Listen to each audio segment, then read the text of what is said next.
안녕하십니까. 10월 14일 금요일 정례 브리핑을 시작하도록 하겠습니다.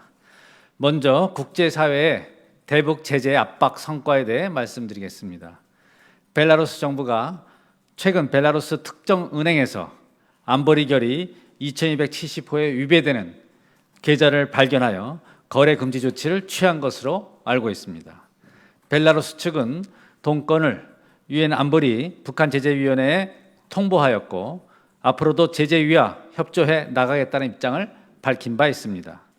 이와 관련하여 벨라루스 외교부 대변인은 어제 동계좌 거래 금지 조치에 대해 언급한 바 있습니다. 한편 벨라루스는 북한의 4차, 5차 핵실험 직후 규탄 입장을 신속하게 표명하였으며 북한의 벨라루스 내 공간 개설 주장에도 불구하고 북한의 대사관 개설을 인정하지 않는다는 단호한 입장을 표명한 바 있습니다. 과거 구소련 소속 국가 중 하나로 1992년 이후 북한과 외교관계를 유지해온 벨라루스의 강력한 대북 압박 조치는 국제사회의 대북 제재 압박이 한층 강화되고 있는 것을 여실히 보여주는 사례라고 볼 수 있으며 제71차 유엔 총회 계기 전개된 우리 정부의 적극적인 북핵 공조 외교의 성과라고 볼 수 있겠습니다. 윤병세 장관은 제71차 유엔 총회 참석 계기에 한 벨라루스 외교장관 회담을 갖고 벨라루스에 대해 북핵 문제 해결을 위한 적극적인 협조를 요청한 바 있습니다. 당시 블라드미르 마케이 벨라루스 외교장관은 안보리 대북 제재 결의의 철저한 이행 입장을 거듭 확인한 바 있습니다. 다음으로 제30차 미사일 기술 통제 체제 MTCR 총회가 10월 17일 월요일부터 21일 금요일까지 다음 주 일주일간 부산에서 개최될 예정입니다. 미사일 기술 통제 체제는 미사일 관련 장비, 부품 및 기술에 대한 수출 통제 체제로서 이번 총회에는 총 35개 회원국 약 300명의 정부 인사 및 전문가들이 참석할 예정입니다. 10월 17일 월요일부터 19일 수요일 오전까지는 전문가 회의가 진행되며 수요일 오후 총회 본회의가 개최될 예정인데 본회의 개최에 앞서 임성남 외교부 제1차관의 특별 연설이 있을 예정입니다. 임 차관은 이번 연설에서 MTCR 회원국들이 북한 미사일 관련 조달 채널 차단을 위한 노력을 배가해 줄 것을 주문할 계획입니다. MTCR 회의는 원칙적으로 비공개이나 임 차관의 특별 연설은 공개될 예정이오니 참고하시기 바랍니다. 한편 임성남 차관은 외교부 장관 대리 자격으로 10월 18일 화요일 서울에서 비톨드 바슈치콥스키 폴란드 외교장관과 회담 및 오찬 협의를 갖고 북한의 5차 핵실험에 따른 국제사회의 대북 압박 공조, 한 폴란드 간 신성장 산업 부분에서의 투자 협력 확대, 유엔 등 국제 무대에서의 협력 증진 방안 등에 대해 논의할 예정입니다. 바슈치콥스키 장관은 바르샤바 인천 직항로 개설을 기념하여 국회의원, 경제부처 차관, 기업인 등 총 50여 명으로 구성된 대규모 사절단을 동반하여 10월 18일 화요일부터 20일 목요일까지 방한할 예정입니다.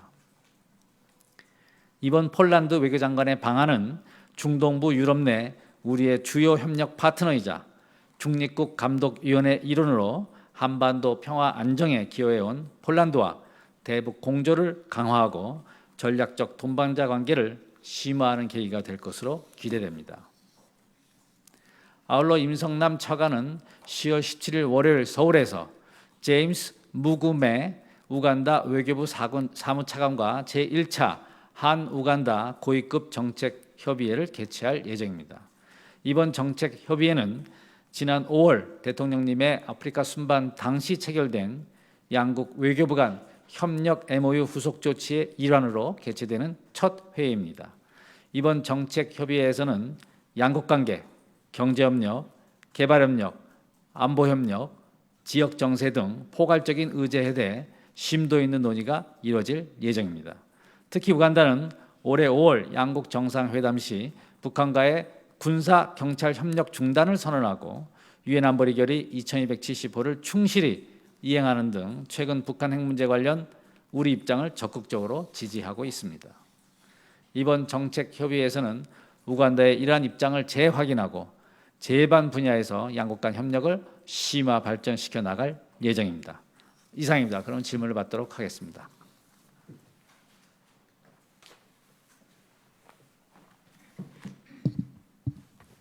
예, 네, 연합뉴스 이상현인데요. 어제 13일 중국 총영사 다시 불러서 항의 조치 전하셨다고 저 들었는데 어떤 얘기 오갔는지 뭐 조치 관련해서 중국 측에 변화된 부분들이 있는지 내용이 궁금합니다. 예. 예, 말씀드리겠습니다. 어제 10월 13일 목요일 외교부 동북아국 심의관은 주한 중국 대사관 총영사를 면담하여 중국 측에 대해 중국 어선의 해경 단정 충돌 침몰 사건이 우리 공권력에 정면으로 도전한 사안으로서 우리 법집행 기관에 대한 직접적 조직적 도전이라는 점에서 엄중한 사안으로 인식하고 있다고 하고 강한 항의의 뜻을 재차 전달하였습니다. 또한 가해 선박 및 어민의 수사, 검거, 처벌을 하는 데 있어서 책임 있고 실효적인 조치를 신속히 취해 줄 것을 요구하였습니다. 이에 대해서 주한중국 대사관 총영사는 우리 측 입장을 본국에 잘 보고하겠다 하고 양국이 긴밀히 소통해 나가기를 희망하였습니다. 외교부로서는 이번 사건 발생 이래 외교부 본부 그리고 베이징 주중 대사관을 통해서 우리 입장을 수시로 개진하고 있습니다.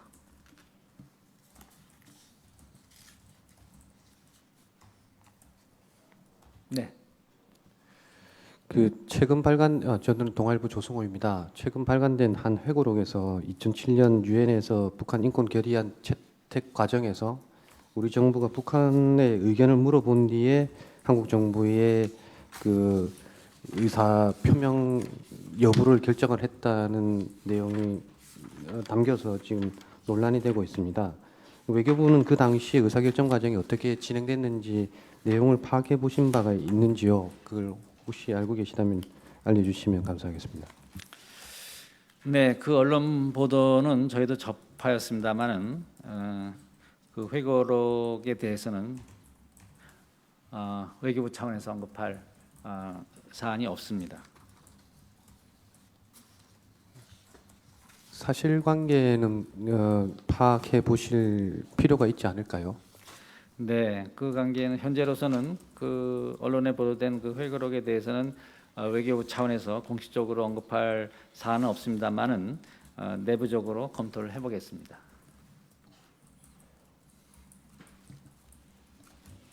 네.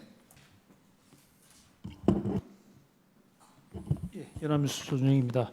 어제 민주평통에서 그 대통령에게 그 전술핵 재배치 문제를 건의를 했는데요. 이제 곧 19일부터인가 20일인가 한미 간의 2+2가 열리지 않습니까? 거기서 그 전술핵 재배치 문제가 논의될 여지가 있는지 부탁드리겠습니다. 네.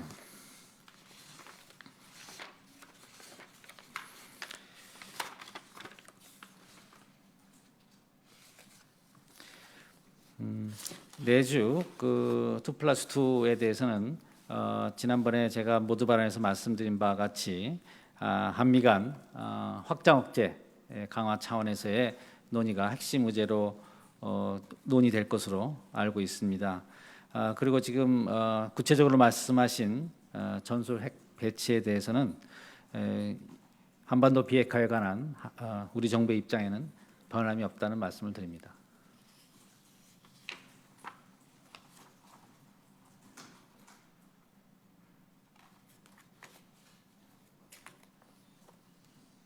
네.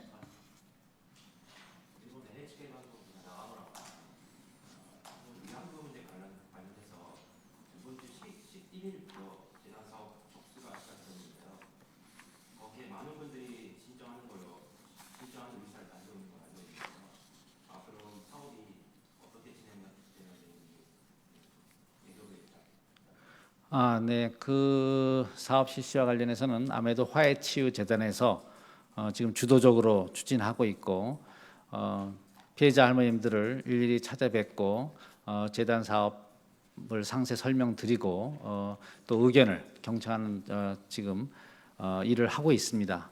그 결과를 종합해서 조만간 화해치유재단에서 발표할 것으로 알고 있습니다.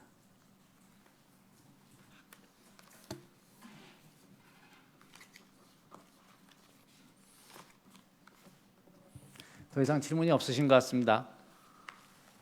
감사합니다. 오늘 브리핑 여기서 마치도록 하겠습니다.